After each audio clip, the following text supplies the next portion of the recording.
నెల్లూరు జిల్లా కావలి మున్సిపాలిటీ పరిధిలోని ముసునూరులో శుక్రవారం ఇరు వర్గాల మధ్య ఆస్తి విషయమై జరిగిన దాడి సంఘటన కలకలం రేపింది. ఈ దుర్ఘటనలో సురేష్ అనే వ్యక్తి మృతి చెందగా సుధాకర్ అనే మరొకరు తీవ్రంగా గాయపడినట్లుగా సమాచారం. అలాగే నాగిశెట్టి, సీను, సుష్మా, ప్రశాంతులు కూడా గాయాల పాలవగా వీరిని పోలీసులు కావలి ఏరియా వైద్యశాలకు తరలించారు. ఈ సమాచారం తెలుసుకున్న వెంటనే కావలి శాసనసభ్యుడు రామిరెడ్డి ప్రతాప్ కుమార్ రెడ్డి హుటాహుటిన ప్రభుత్వ వైద్యశాలకు తరలివెళ్లి గాయపడ్డ వారిని పరామర్శించారు. జరిగిన ఘటన గురించి వివరాలు అడిగి తెలుసుకున్నారు. ఈ సందర్భంగా ఎమ్మెల్యే మాట్లాడుతూ ఇలాంటి సంఘటన తనను దిగ్భ్రాంతికి గురి చేసిందని చాలా విచారకరమన్నారు. దీన్ని కూడా తమ పార్టీకి అంటగట్టేందుకు కొందరు ప్రయత్నించడం దారుణమన్నారు. వైఎస్ఆర్సీపీ నాయకులు కానీ వారి బంధువులు కానీ ఎవరైనా ఈ కేసులో నిందితులైతే వెంటనే వారిపై చట్ట ప్రకారం కఠినంగా చర్యలు తీసుకోవాలని తాను పోలీస్ శాఖను కోరుతున్నామన్నారు. రౌడీలను, హంతకులను ఎలాంటి పరిస్థితుల్లో ఉపేక్షించేది లేదని, ప్రశాంతమైన కావలుగా తీర్చిదిద్దాలనేది తన లక్ష్యమని చెప్పారు. ఈ సంఘటన వెనుక ఇరుపక్షాల మధ్య ఆస్తి గొడవలే కారణమని తన దృష్టికి కూడా వచ్చిందన్నారు. అనంతరం నెల్లూరు నారాయణ హాస్పిటల్కు ఈ దాడిలో గాయపడ్డ వారిని తరలించగా అక్కడికి కూడా ఆయన చేరుకునే వారిని పరామర్శించి ధైర్యం చెప్పారు. చికిత్సల గురించి వైద్యులను సంప్రదించి తన వంతు ఆర్థిక సహాయం అందిస్తున్నట్లుగా తెలియజేశారు.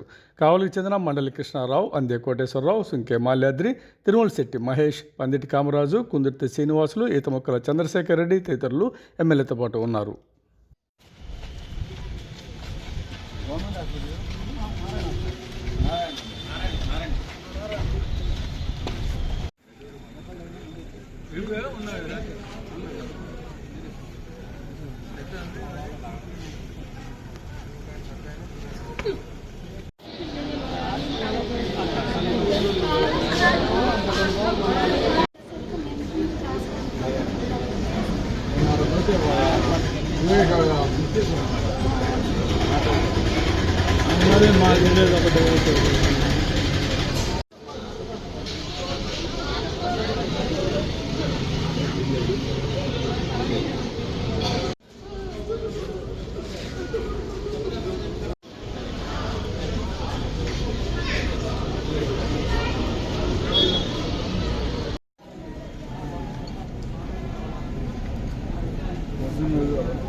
జరిగిన ఈ ఘటన చాలా బాధాకరమైన ఘటన. సురేష్ అనే వ్యక్తి మరణించడం, అదేవిధంగా ఇంకొక 5 మందికి కూడా ఈ కత్తిపోటు పడటం నిజంగా మేము తీవ్రంగా ఖండిస్తా ఉన్నాం. ఇటువంటివి ఎవరు కూడా ప్రోత్సహించరు. కాకపోతే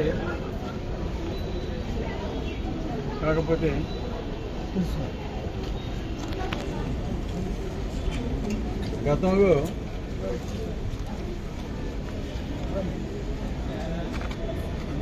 మా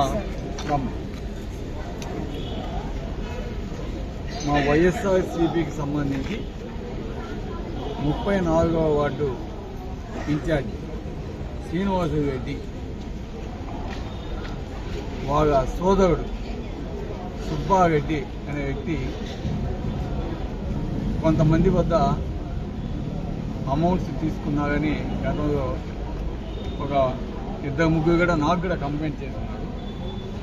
తర్వాత నేను కూడా శ్రీనివాసరెడ్డిని పిలిచి అడగడం జరిగింది. దానికి సంబంధించి శ్రీనివాసరెడ్డి కూడా బాధపడుతూ మేము మా బ్రదర్స్ ఎప్పుడో మేము విడిపోయాము, నాకు అతనికి ఎటువంటి సంబంధాలు లేవు అని చెప్పడం కూడా జరిగింది.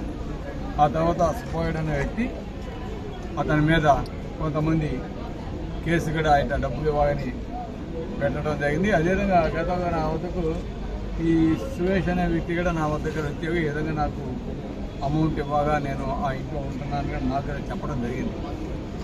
దాన్ని ఇమ్మీడియట్గా నేను కూడా డీఎస్పీ గారికి ఈ విషయాన్ని తెలియజేసి దాని విషయమై ఒక వ్యక్తి కాదు దాదాపు 3-4 ఈ విధంగా సుబ్బారెడ్డి అనే వ్యక్తి అమౌంట్ మాకు బాకీ ఉన్నాడు అని అందరూ కూడా ఫిర్యాదు చేస్తున్నారు. కాబట్టి అతనికి సంబంధించి దాన్ని విచారించి వారందరికీ కూడా తగిన న్యాయం చేయమని నేను కూడా చెప్పడం జరిగింది.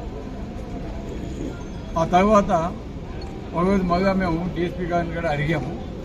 అతనికి ఆస్తి వచ్చి ఒక హౌస్ మాత్రమే ఉందని, హౌస్ అమ్మితే కొంత అమౌంట్ వస్తుంది అని చెప్పడం జరిగింది. నేను కూడా దానికి సంబంధించి ఒకవేళ అటువంటిది ఏదైనా ఉంటే ఆ ఆస్తి అదేదో విచారించి దాన్ని అమ్మితే ఎంత వస్తుంది, ఎంతమందికి ఏమేమి ఇవ్వగా దాని ప్రకారం ఏదైనా అవకాశం ఉంటే అది చేయమని చెప్పడం అనేది అంతవరకే నా వద్దకు వచ్చింది. తర్వాత ఈరోజు సడన్గా మేము గడప గడప మన ప్రభుత్వ కార్యక్రమాన్ని ముసునూరు టౌన్లోనే మేమంతా చేస్తున్నాం. ముసునూరుకి సంబంధించిన నాయకులంతా కూడా మాతోటే ఉన్నారు. ఇమ్మీడియట్గా మాకు వాట్సాప్లో ఇట్లా ముసునూరులో వైఎస్ఆర్ కాంగ్రెస్ పార్టీకి సంబంధించిన వాళ్ళు ఒక వ్యక్తిని పొడిచారు అది ఇదని కావడం మేము చూసి మేము కూడా కలవపడ్డాం. ఎందుకంటే మా నాయకులంతా మా పక్కన ఉంటే ఇదేంటి ఇట్లా జరిగిందని. ఆ తర్వాత పోలీసు వాళ్ళకి ఫోన్ చేసి ఏంది ఈ విషయం అని కనుక్కున్నమాట. విషయము అప్పుడు అర్థమైంది, ఈ సుబ్బారెడ్డికి సంబంధించింది, ముసునూరుకి సంబంధించిన వార్త కాదని అప్పుడు తేలింది. ఇమ్మీడియట్గా మేము కూడా పోలీసు వాళ్ళకి హాస్పిటల్స్లో ఇమ్మీడియట్గా ట్రీట్మెంట్ కూడా ఇమ్మీడియట్గా ఎవరికైతే ఆ పోర్టు జరిగినాయో వాళ్ళ దగ్గర ఇమ్మీడియట్గా ట్రీట్మెంట్ ఇవ్వండి ఇమ్మీడియట్గా అని చెప్పి చెప్పడం జరిగింది. అదేవిధంగా నేను కూడా వస్తున్నానని చెప్పి ఈరోజు వచ్చి మృతదేహాన్ని కూడా చూసాను. చాలా దారుణంగా చూస్తే బాధాకరమైన విషయం.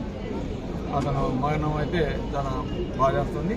ఎందుకంటే ఎట్టి పరిస్థితుల్లో కూడా ఇటువంటి వాటిని మనం సహించకూడదు. ఈ విధంగా రౌడీజం కావచ్చు, ఈ విధంగా కంపుకోట కావచ్చు, ఇటువంటి వాటిని వైఎస్ఆర్ కాంగ్రెస్ పార్టీ తీవ్రంగా ఖండిస్తూ ఉంది. ఆ కుటుంబానికి కూడా నా ప్రగాఢ సానుభూతి మేమందరం కూడా తెలియజేస్తున్నాం. ఆ కుటుంబానికి అండగా కూడా ఉంటాం. తప్పకుండా ఎవరైతే దోషి అయితే ఉన్నారో తప్పకుండా వాళ్ళ మీద యాక్షన్ అయితే తీసుకోవాలి. పోలీస్ డిపార్ట్మెంట్ కూడా ఇమ్మీడియట్గా స్పందించి వాళ్ళందరినీ ఎవరైతే ఈ కార్యక్రమంలో పార్టిసిపేట్ చేశారో వాళ్ళందరినీ కూడా ఇమ్మీడియట్గా అరెస్ట్ చేసి వాళ్ళ మీద తగిన చర్యలు తీసుకోవాలి. అదేవిధంగా హాస్పిటల్లో ఎవరైతే దెబ్బలు తగిలి ఉన్నాయో వాళ్ళందరికీ కూడా వీలైనంత వరకు వాళ్ళకి మంచి ట్రీట్మెంట్ కూడా ఇప్పించే విధంగా తప్పకుండా మేము కూడా అధికారులతో మాట్లాడతాం, హాస్పిటల్స్తో కూడా మాట్లాడతాం. అదేవిధంగా కలెక్టర్ గారితో కూడా మాట్లాడి తగిన ట్రీట్మెంట్ కూడా ఇచ్చేదానికి మేము కృషి చేస్తామని కూడా తెలియజేస్తాం. ఇటువంటి జరగకూడదని మా యొక్క విన్నపం. ఎందుకంటే